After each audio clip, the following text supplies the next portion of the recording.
बातें करते हम खेतों की और उसके रखवाली की, बाग बगीचा फल फूलों और फसलों की हरियाली की। हम बीजों की बातें करते उत्तम जल संसाधन की, हम तकनीकी बातें करते फसलों के उत्पादन की।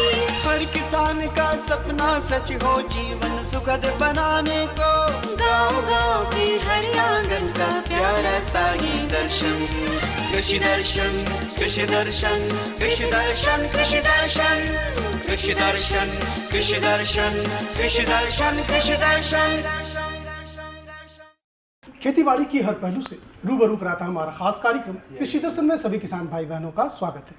किसान भाइयों, आज बात करेंगे दलहनी खरीफ फसल के बारे में, साथ ही साथ तसर में लगने वाले कीट यानी कि बीमारी के बारे में। लेकिन सबसे पहले देख लेते हैं कृषि समाचार। नमस्कार, कृषि समाचार में आपका स्वागत है। मैं हूं सुप्रिया।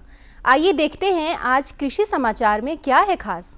कीटों से सुरक्षा और बचाव के लिए मिट्टी और बीज को करें उपचारित। पशुओं को बीमारी से बचाव के लिए साफ सफाई पर दे ध्यान। मूंग की खेती के लिए अनुशंसित प्रभेद में लगाए पूसा विशाल। अब समाचार विस्तार से। किसान भाई, खरीफ फसलों को कीटों से सुरक्षा और बचाव के लिए मिट्टी और बीज को उपचारित जरूर करें। इससे मिट्टी और बीज में छुपे हुए रोगाणु एवं कीटाणु नष्ट हो जाते हैं। मिट्टी और बीज स्वस्थ रहने पर पौधा स्वस्थ रहता है और उपज बेहतर होती है। पशुपालक भाई, दुधारू पशुओं को बीमारी से बचाव के लिए उनके आवास में सफाई पर विशेष ध्यान दें। साथ ही पर्याप्त भोजन और पीने के पानी की व्यवस्था भी करें। पशुओं के बंद आहार पैकेट को 65% एथेनॉल या मेथनॉल से स्प्रे करें और पशु चारा को अच्छी तरह पानी से धोएं। किसान भाई, यदि आप टमाटर की खेती करने जा रहे हैं तो उन्नत प्रभेदों का चयन करें। टमाटर के उन्नत प्रभेद में अर्का अभेद, अर्का सम्राट, अर्का रक्षक, स्वर्ण समृद्धि, स्वर्ण वैभव किस्मों का चयन करें। इन किस्मों का चयन कर आप टमाटर की खेती से बेहतर उत्पादन ले सकते हैं। किसान भाइयों, टमाटर के ऊपर चूँकि बहुत सारे किसान हमारे टमाटर की खेती लगभग साल भर कर रहे हैं। झारखंड में विशेष रूप से अगर रांची ज़िले की बात करते हैं तो यहाँ की जलवायु इसके लिए बहुत ही ज़्यादा मुफीद होती है। अगर यहाँ पे किस्मों की बात करते हैं तो हमारे जो भारतीय बागवानी अनुसंधान संस्थान बेंगलोर में स्थित है, उसके द्वारा अर्का अभेद, अर्का सम्राट, अर्का रक्षक किस्मों का विकास किया गया है। इसके अलावा जो रांची में प्लांडू स्थित हमारा भारतीय कृषि अनुसंधान परिषद का जो संस्थान है, अनुसंधान केंद्र है, उसके द्वारा भी स्वर्ण समृद्धि, स्वर्ण वैभव जैसी उन्नत प्रभेदों का विकास किया गया है। इन प्रभेदों का अगर आप किसान भाई चुनाव करते हैं तो इससे निश्चित रूप से अच्छी उपज भी सुनिश्चित की जा सकती है। मूंग की खेती से अधिकाधिक उत्पादन लेने के लिए 30 किलोग्राम बीज प्रति हेक्टेयर लगाएं। कतार से कतार की दूरी 30 सेंटीमीटर और बीज से बीज की दूरी 10 सेंटीमीटर रखें। बेहतर उत्पादन के लिए अनुशंसित प्रभेद में पूसा विशाल लगाएं। मूंग की खेती के लिए 2 से 3 बार देशी हल से खेत की अच्छी तरह जुताई करके पाटा चला दें। जुताई के समय गोबर की सड़ी खाद 5 टन प्रति हेक्टेयर की दर से खेत में अच्छी तरह मिला दें। मूंग ऊंची जमीन में लगाई जाने वाली फसल है, इसलिए खेत में पानी का जमाव नहीं होना चाहिए। किसान भाई, कतारों में बीजों की बुआई और खाद डालने के लिए बिरसा बीज से खाद ड्रिल नामक कृषि यंत्र का उपयोग करें। इसकी कार्य क्षमता 50 डिसमिल प्रतिदिन है। आज की विशेष जानकारी है गोभी वर्गीय फसल में हीरा पृष्ठक कीट के नियंत्रण के बारे में। फूल गोभी या पत्ता गोभी की खेती कर रहे किसान अपनी फसल में हीरा पृष्ठक कीट के नियंत्रण के लिए 3 प्रकाश ट्रैप प्रति एकड़ की दर से लगाएं। इसके लिए 1 एकड़ खेत में 3 अलग अलग स्थानों पर बाल्टी में पानी भरकर रखें और इसके ऊपर बल्ब जला दें। 3-4 दिनों में अधिकांश वयस्क कीट मर जाएंगे। और अब एक नजर राज्य के 5 प्रमुख शहरों के मौसम के मिजाज पर। आज राज्य के 5 प्रमुख नगरों के अधिकतम और न्यूनतम तापमान कुछ इस प्रकार दर्ज किए गए। रांची का अधिकतम तापमान 27 डिग्री सेल्सियस। कृषि समाचार में आज इतना ही। अगले दिन अगले अंक में फिर मुलाकात होगी कुछ ताजा तरीन खबरों के साथ। तब तक के लिए दीजिए इजाजत। नमस्कार, जोहार। कृषि समाचार में किसान भाइयों, आपने देखा मौसम का मिजाज, मंडी भाव और कृषि जगत में क्या कुछ नया हुआ है उसके बारे में विस्तृत जानकारी हम देंगे। लेकिन उससे पहले छोटा सा विराम, कहीं मत जाइएगा क्योंकि विराम में भी आपके लिए संदेश। भारत सरकार का हर प्रयास किसानों को दे रहा है एक नई आस। देश के किसानों की खुशहाली और उन्हें आत्मनिर्भर बनाने के लिए भारत सरकार समर्पित है। प्रधानमंत्री श्री नरेंद्र मोदी जी के नेतृत्व में कृषि क्षेत्र में किए गए निरंतर प्रयासों के फलस्वरूप देश खाद्यान्न व बागवानी के क्षेत्र में आत्मनिर्भर हो चुका है और देश में दलहन का उत्पादन भी बढ़ा है। इसी तरह भारत सरकार ने खाद्य तेलों के उत्पादन को बढ़ाने के भी अनेक प्रयास किए हैं। इसी क्रम को आगे बढ़ाते हुए माननीय प्रधानमंत्री श्री नरेंद्र मोदी जी के नेतृत्व में भारत सरकार ने दूरदर्शी निर्णय लेते हुए राष्ट्रीय खाद्य तेल मिशन ऑयल पाम की शुरुआत की है।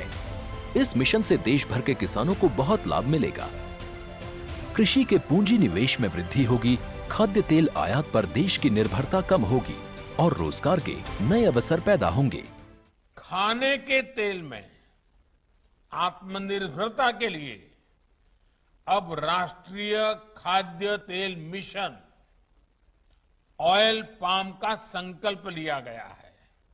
इससे किसानों को तो सीधा लाभ होगा ही, गरीब और मध्यम वर्ग के परिवारों को सस्ता और अच्छी क्वालिटी का तेल भी मिलेगा। यही नहीं, ये मिशन बड़े स्तर पर रोजगार का निर्माण करेगा। इस मिशन के अंतर्गत ऑयल पाम का रकबा और पैदावार बढ़ाने पर जोर देने के लिए सरकार ने 11,000 करोड़ रुपए से अधिक की सहायता राशि निर्धारित की है। मिशन के तहत सरकार ने ऑयल पाम की खेती के लिए रोपण आदि की सहायता में बढ़ोतरी करते हुए पहले मिलने वाले 12,000 रुपए प्रति हेक्टेयर को बढ़ाकर 29,000 रुपए प्रति हेक्टेयर तक कर दिया है। ऑयल पाम के पुराने बागों के पुनरुद्धार के लिए 250 रुपए प्रति पौधा के हिसाब से विशेष सहायता दी जा रही है। पौधारोपण सामग्री की कमी दूर करने और बीजों की पैदावार करने वाले बागों को भी सहायता दी जाएगी। इसके तहत 15 हेक्टेयर ऑयल पाम उद्यान के लिए 80 लाख रुपए तक की सहायता राशि दी जाएगी। इसके अलावा नर्सरी विकास के लिए 40 लाख रुपए तक तय किए गए हैं।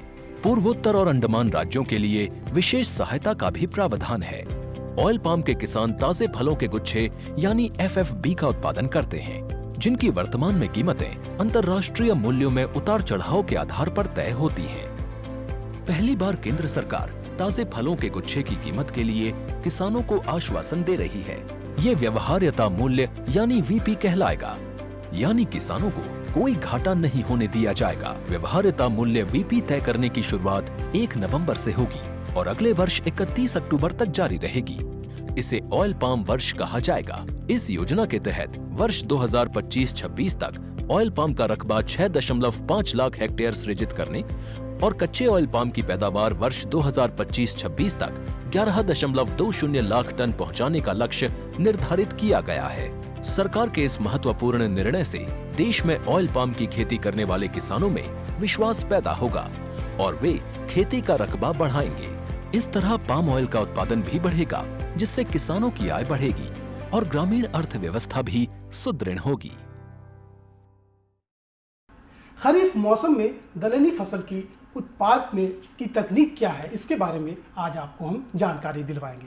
क्योंकि दलहनी फसल है, इसमें किस तरह की खाद का प्रयोग करना है, खरपतवार नियंत्रण कैसे करना है, मिट्टी कैसे होनी चाहिए और पटवन का कार्य कैसे करना चाहिए, यानी कि संपूर्ण जानकारी लेकर हमारे विशेषज्ञ हमारे साथ मौजूद है। सीधे उन्हीं के पास चलते हैं और ले लेते हैं ये महत्वपूर्ण जानकारी। किसान भाइयों, आज हम बात करेंगे खरीफ मौसम में दलहनी फसलों का उत्पादन। हमारे दलहनी फसलों में खरीफ मौसम में मुख्य रूप से जो है अरहर है, मूंग है और उड़द, और इसके बाद थोड़ी देर से हम लोग कुल्थी की बुआई कर सकते हैं। तो ये मुख्य फसल हैं जिनकी बुआई हम कर सकते हैं खरीफ मौसम में। अरहर, जब हम अरहर की बात करते हैं तो अरहर लगाने के लिए हम जो हमारा स्टार्टिंग जून है, 1 जून से स्टार्ट कर सकते हैं। चूँकि यहाँ पे वर्षा आधारित हमारी खेती होती है, मॉइस्चर नहीं रहता है, खेत में नमी नहीं रहती है, तो इसके कारण हल चलाने में भी यहाँ पर समस्या उत्पन्न होती है और जो बीज का अंकुरण है वो नहीं हो पाता है। तो आप किसान भाई देख लेते हैं कि जब हमारे मिट्टी में नमी रहती है उस वक्त हम मिट्टी को तैयार करके और फिर बीज की बुआई करते हैं। तो आप जून में अगर बारिश हो जाती है, वैसे तो हमारे यहाँ मानसून का जो है 15 जून से स्टार्ट होता है, तो 15 जून से आप कभी भी 15 जुलाई तक आप कर सकते हैं, उसमें कोई दिक्कत नहीं है। चाहे वो मूंग हो, अरहर हो या उड़द की खेती हो, आप इनको लगा सकते हैं। तो इसमें इसके प्रमुख प्रभेद कौन से हैं जिसका चुनाव करके हमारे किसान भाइयों को अधिक मुनाफा मिल पाएगा? अरहर में जो हमारे पास शॉर्ट ड्यूरेशन वैरायटी में इसे LRG 52 है, मीडियम ड्यूरेशन वैरायटी है, मध्यम अवधि की ये वैरायटी है। और उसी में जो LRG 41 है वो लंबी अवधि की फसल है। तो एक तो वो लार्ज रेड ग्राम के नाम से जानते हैं LRG, ये जो किस्म है। इसके बाद बहुत सारी किस्म हैं जो पहले जो शॉर्ट ड्यूरेशन वैरायटी में हमारा उपास है। इसके बाद हमारा बिरसा का भी जो बिरसा अरहर 1 है उसको लगा सकते हैं। इसके बाद नरेंद्र अरहर 1 है, ये मालवीय 13 है, मालवीय 15 है। इन सब किस्मों को आप लगा सकते हैं। इसमें जहाँ तक अरहर की खेती में हम जो देखते हैं कि सबसे बड़ी समस्या है खरपतवार की। तो हमारे आप अरहर की अच्छी उपज चाहते हैं तो उस जगह खरपतवार नियंत्रण आवश्यक है। और जो उसका जो कल्चर ऑपरेशन होता है कि उसमें हम बीच में कुड़ाई करें, वो बहुत महत्वपूर्ण होता है। और लगाते समय ध्यान देना होगा कि हम जो लगाते हैं किस तरह से, अगर सीधी बुआई करते हैं तो वहाँ पर खरपतवार की समस्या ज़्यादा रहती है। और उसी जगह हम अगर कतार में लगाते हैं, लाइन में लगाते हैं, कतार में लगाने के लिए दोनों तरह के आप 60 सेंटीमीटर कतार से कतार की दूरी और 20 से 25 सेंटीमीटर पौधे से पौधे की दूरी रख के आप बुआई कर सकते हैं। या फिर आप 75 सेंटीमीटर भी कतार से कतार की दूरी रख सकते हैं और 25 सेंटीमीटर पौधे से पौधे की दूरी रख सकते हैं। अगर कतार में लगाते हैं वो तो बेस्ट है, आप कतार में लगाएं, आपको उसका बेनिफिट बहुत सारा मिलेगा। खरपतवार का भी नियंत्रण होगा, उसमें आप अच्छी से निकाई कुड़ाई जो है वो कर सकते हैं। और अंतर फसल भी उसके बीच में आप ले सकते हैं। सबसे बड़ा बेनिफिट जो हमारा कतार में लाइन में लगाने का, लाइन सोइंग का, ये पर्पस यही होता है। आप पीछे देख रहे हैं आम का बगीचा है और आम के बगीचे में यहाँ पे हल्दी लगी हुई है। सेम चीज़ हम अगर अरहर की खेती करते हैं तो अरहर के बीच में हम हल्दी की खेती कर सकते हैं। और बहुत ही बेनिफिशियल है। मतलब इसमें ज़्यादा आमदनी जो है, एक ही खेत से 2 फसलों से हम उपज प्राप्त कर सकते हैं और दोनों से काफ़ी अच्छा रिटर्न किसानों को मिल सकता है। तो मेरा सुझाव किसानों को ये हमेशा रहता है कि जो किसान अरहर की खेती कर रहे हैं वो कतार में लगाएं और उस जगह आप उसकी दूरी बढ़ा दें कतार की। और उस जगह आप ये हल्दी की खेती बहुत अच्छे तरीके से कर सकते हैं। अगर वो एक ऑप्शन वो हुआ, हमारा एक मक्का भी है कि आप अरहर के साथ मक्के की भी खेती कर सकते हैं। तो ये 2 अच्छा ऑप्शन हो सकता है किसानों को कि वो अपने आमदनी को बढ़ा सकते हैं। और उस जगह खरपतवार नियंत्रण के लिए आप मैनुअली करें, हाथ से निकाई कुड़ाई करते हैं तो वो ज़्यादा अच्छा है। उससे कुड़ाई होने से उसके जड़ को भी हवा, बाहरी हवा जो ऑक्सीजन वहाँ पे मिलता है तेज़ी से, जिससे पौधे का विकास काफ़ी अच्छा होता है। या फिर आप रसायन का प्रयोग लास्ट में है कि जब हमारे पास कोई ऑप्शन नहीं है तो रसायन का उपयोग कर सकते हैं। उसके लिए हमारे पास पेंडीमेथिलीन दवा है, तो उसका जो है पेंडीमेथिलीन का इस्तेमाल हम कर सकते हैं खरपतवार नियंत्रण के लिए। और वो इसमें पेंडीमेथिलीन जो रसायन है ये वीडिसाइड है, खरपतवार नाशी दवा है। इसका इस्तेमाल करते वक्त ये सावधानी रखें, ध्यान रखें कि इसका इस्तेमाल हमेशा जो बीज डालते हैं, बुआई करते हैं, उसके 72 घंटे के अंदर करना है। मतलब बीज का अंकुरन नहीं होना चाहिए, उससे पहले इस दवा का इस्तेमाल, उस पर स्प्रे हम अपने मिट्टी पे कर दें, अन्यथा इसका इस्तेमाल नहीं करें, नहीं तो इससे हमको नुकसान हो सकता है। अब कोई किसान अगर ये सोचेंगे कि हम दवा है हम 5 रोज़ के बाद भी कर दें तो उससे हमको लाभ मिलेगा, ऐसा नहीं होगा, उससे नुकसान हो जाएगा। तो आप इस चीज़ को हमेशा ध्यान में रखें कि पेंडीमेथिलीन जो खरपतवार नाशी दवा है उसका इस्तेमाल बीज लगाने के 72 घंटे के अंदर इसका इस्तेमाल करना है। इस चीज़ को ध्यान में अवश्य रखेंगे। कि उत्पादकता बढ़ाने में खाद एवं उर्वरक क्या महत्वपूर्ण स्थान रखता है? किसी भी फसलों के लिए हम लोग जब बात करते हैं तो मुख्य 3 पोषक तत्व हैं। अभी हम लोग 4 पोषक तत्वों के लिए हम लोग ये बात करते हैं, उसमें नाइट्रोजन, फास्फोरस, पोटास और सल्फर। नाइट्रोजन, फास्फोरस, पोटास इसकी मात्रा 25 किलो नाइट्रोजन, 50 किलो फास्फोरस और 25 किलोग्राम पोटास की मात्रा प्रति हेक्टेयर हम लोग डालते हैं। साथ में 20 से 25 किलोग्राम सल्फर की मात्रा डालते हैं। सल्फर डालने का हमारा मकसद होता है कि उसकी क्वालिटी को बढ़ाना, ग्रेन का जो है क्वालिटी है वो काफ़ी अच्छा हो जाता है, तो इसलिए हम लोग सल्फर का इस्तेमाल करते हैं। और इसका इस्तेमाल नाइट्रोजन का इस्तेमाल इसमें कम होता है, यूरिया का इस्तेमाल, चूँकि ये एक दलहन एक ऐसा फसल है जिसमें एक अपना खुद का क्षमता होता है कि जो वायुमंडलीय नाइट्रोजन होते हैं उनको स्थापित करने का इनके जड़ों में क्षमता होता है और उसके माध्यम से खुद ही नाइट्रोजन बनाते हैं। और इसका तो बहुत सारा लाभ है, कोई भी दलहन फसल करते हैं, खास करके अरहर, ये एक ऐसा फसल है कि हमारे दूसरे फसलों के लिए काफ़ी लाभदायक होता है। वहाँ पे उसको खरपतवार से भी बचाता है उस खेतों को। इसके बाद जो उसमें बीमारी लगते हैं, अगर मिट्टी जनित कुछ भी रोग हैं या कीड़े हैं मिट्टी वहाँ पे उपलब्ध, उन सब को भी नाश करने के लिए और दूसरे फसलों के लिए एक फसल चक्र का काम करता है। तो जिस मिट्टी में अच्छी खेती नहीं हो पा रही है और जो इवन हम खेती बहुत दिन से किसान खाली छोड़े हुए हैं खेत को, वैसे खेतों में लंबी अवधि की, जैसे हम नरेंद्र अरहर 1 की बात किए, इन सब जो है चाहे आप मालवीय 13, ये सब जो है लंबी अवधि की वैरायटी है। तो इन सब किस्मों को आप लगा सकते हैं। उससे क्या होगा, उसमें काफ़ी ज़्यादा मात्रा में पत्ते गिरते हैं और वो कार्बनिक पदार्थ वहाँ की मिट्टी में बढ़ाता है। और कार्बनिक पदार्थ एक बार मिट्टी में जहाँ पे बढ़ गया, वहाँ के मिट्टी का जल धारण क्षमता अपने आप बढ़ना शुरू हो जाता है। तो उस जगह क्या होगा कि दूसरे फसलों के लिए वो काफ़ी फ़ायदेमंद हो सकता है। अब जैसे देखते हैं हमारे झारखंड में खास करके दीमक का प्रकोप बहुत ज़्यादा है। तो दीमक का प्रकोप है तो ये दोनों तरह के काम करते हैं। इसका इस्तेमाल आप कीट नियंत्रण के लिए भी कर सकते हैं। जो हमारे पास क्लोरपायरिफॉस के नाम से जो दवा आती है, अलग अलग नाम से रामबाण, डर्सबाण और इन सब नामों से भी वो आता है। तो इसका इस्तेमाल कर सकते हैं। आप बीज को उपचारित करने के लिए भी कर सकते हैं, साथ में आप मिट्टी में डायरेक्ट इसका इस्तेमाल कर सकते हैं। और अगर पौधे पे अगर कीड़े आपके दिखते हैं तो उस जगह आप इसका इस्तेमाल कर सकते हैं, या फिर आप इंडोसल्फान का इस्तेमाल कर सकते हैं। तो इन सब दवाओं से आप कीड़े से आप बच सकते हैं। हमारे इस कार्यक्रम में इतनी जानकारी दी, इसके लिए आपका बहुत बहुत धन्यवाद। धन्यवाद। वादे के मुताबिक अब बात करते हैं तसर कीट की। तसर कीट की में भी बीमारी लगती है और इस बीमारी के लगने के बाद काफ़ी परेशानी होती है और तसर अच्छा उत्पादन नहीं दे पाती। ऐसे में अगर आप इस बीमारी को पहचानेंगे तभी इसका इलाज कर सकते हैं।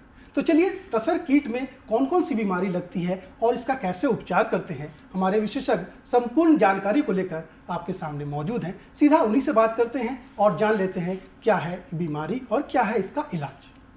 किसान भाइयों, आज हम बात करेंगे तसर कीट को बीमारियों से कैसे बचाएं, और इस विषय पर जानकारी देने के लिए आज हमारे साथ है तसर अनुसंधान केंद्र एवं प्रशिक्षण केंद्र के वैज्ञानिक डॉक्टर जयप्रकाश पांडे। डॉक्टर साहब, जैसा कि आज का विषय हमने लिया है तसर कीट को बीमारियों से कैसे बचाएं, तो सबसे पहले आप हमारे किसान भाइयों को बताएं कि तसर कीट में कौन सी बीमारी लगती है और उसकी शुरुआती लक्षण क्या है। किसान भाइयों, जैसा कि आप जानते हैं कि तसर रेशम उद्योग एक ऐसा उद्योग है जो कि पूरे देश में 3.5 लाख लोगों को रोज़गार प्रदान करता है।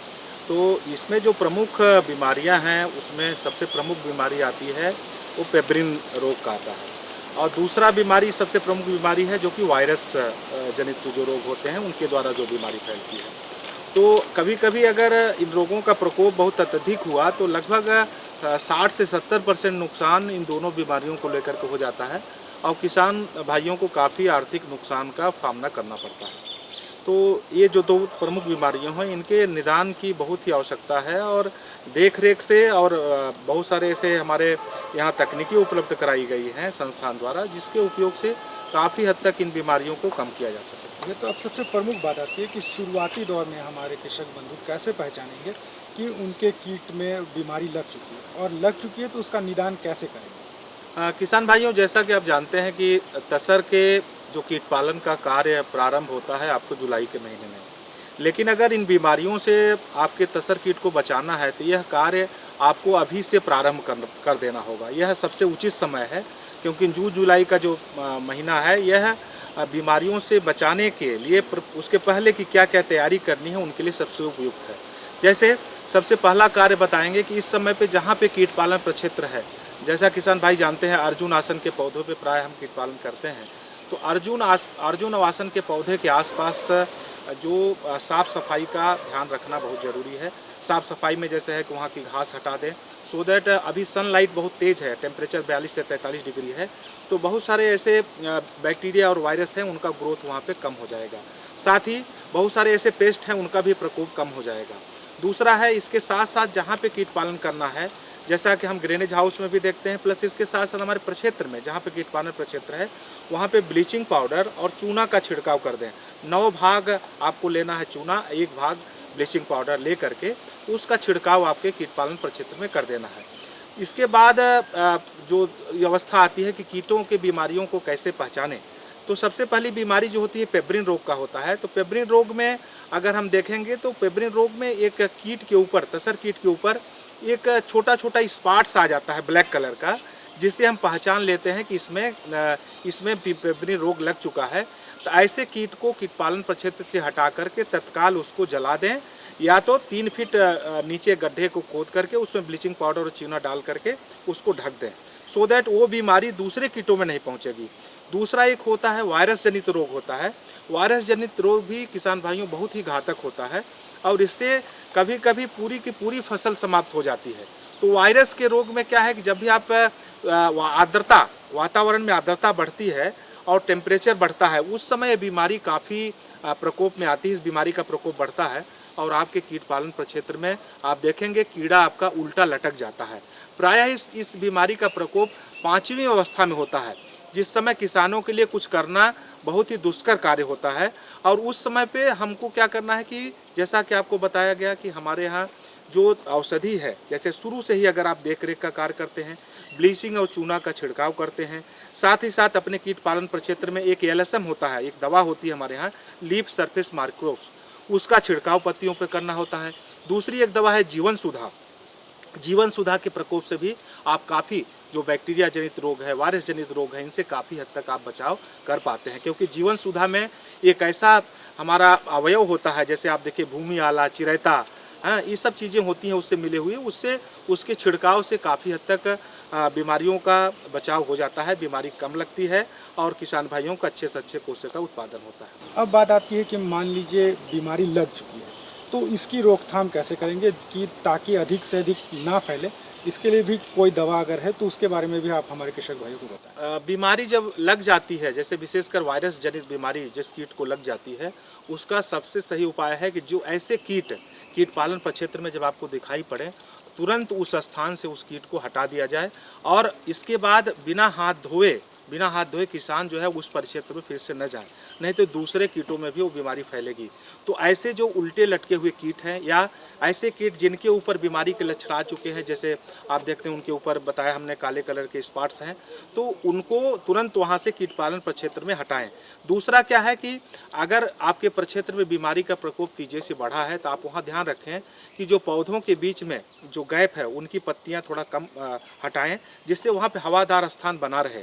और समय समय पे ब्लीचिंग पाउडर और चूना का छिड़काव भी अपने प्रक्षेत्र में करते रहें। साथ ही सोडियम हाइपोक्लोराइड, आप देख रहे थे किसान भाई कोविड के दौरान सोडियम हाइपोक्लोराइड का प्रयोग काफ़ी हो रहा था, तो सोडियम हाइपोक्लोराइड की घोल बना करके उसका भी छिड़काव पत्तियों में करने से इस बीमारी से काफ़ी हद तक बचाव होता है। लेकिन सबसे अच्छा तरीका है किसान भाइयों कि आपके प्रक्षेत्र में बीमारी लगे नहीं, उसके लिए 3 बातों को ध्यान रखना पड़ेगा। सबसे पहला कि आप गुणवत्तापूर्ण बीज लें, जहाँ से भी अपना बीज लाते हैं वो बहुत अच्छे गुणवत्ता वाला बीज लाएं। दूसरा है इसके बाद प्रक्षेत्र की साफ़ सफाई का काम करें, वहाँ पे ब्लीचिंग पाउडर चूना का छिड़काव करें। आप पौधे के आसपास पे साफ़ सफाई का ध्यान रखें, खरपतवार नष्ट कर दें।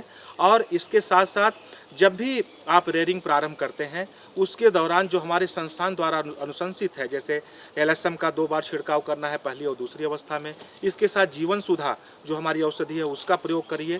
तो इससे काफ़ी हद तक आप जो है देख रेख के दौरान आप देखेंगे ऐसे मृत कीटे हैं उनको प्रक्षेत्र से हटाएं, तो इससे आप काफ़ी हद तक बीमारियों से आप निजात पाएंगे और आपको अधिक से अधिक उत्पादन होगा। जैसे कि हमने देखा कि एक तसर कीट में रोग लगे, तो इसको कैसे हटा सकते हैं, कैसे इसको अधिक से अधिक फैलने से रोका जा सकता है? तो रोकने का एक उपाय है कि हम लोग क्या करते हैं कि जो हमारा मदर मात होती है, जैसे इसमें ग्रेनेज चल रहा है, तो ग्रेनेज के दौरान हम लोग तितली से कुछ सैंपल ले करके, जो मादा मात होता है उससे कुछ सैंपल ले करके उसमें पेब्रिन रोग का लक्षण देखते हैं।